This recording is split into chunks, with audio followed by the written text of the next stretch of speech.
Hey everyone, it's Courtney. Oh my goodness. Before we start off today's video, I've got to just air my thoughts on the Super Bowl halftime show, which I did finally give a watch. And honestly, at first I was really excited and, heartened, because how can you not be heartened to hear that like a whole stadium of fans was chanting, basically calling out one artist for being a pedophile and a predator. As happy as, my temptation is to be like happy. My inclination is to be happy that these things are being called out and aren't allowed in like society anymore. Making the world a little safer. But you know what? I don't think it's that.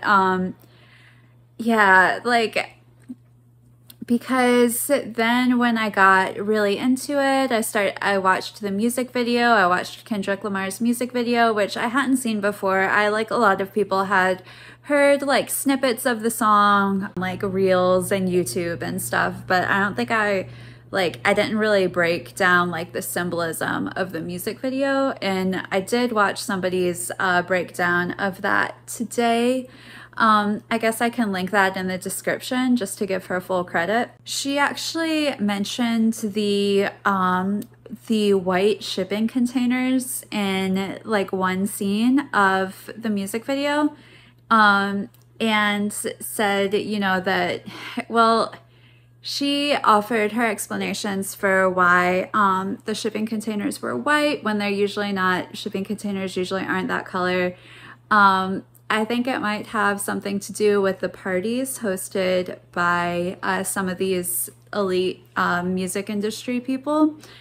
I don't know, just speculation.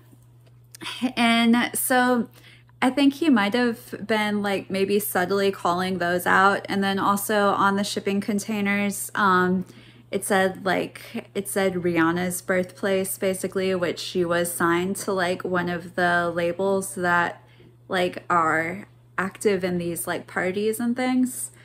And I mean, in this person's video breakdown, she also showed like a picture of the artist that was on the receiving end of the diss track attending one of the parties. So I don't think it's a far stretch to say that like this scene was calling out those parties specifically. So it's a little disheartening because then after that I watched this artist's acceptance of the song of the year, basically, and he did like call out one of the like industry execs, I guess, one of the label owners.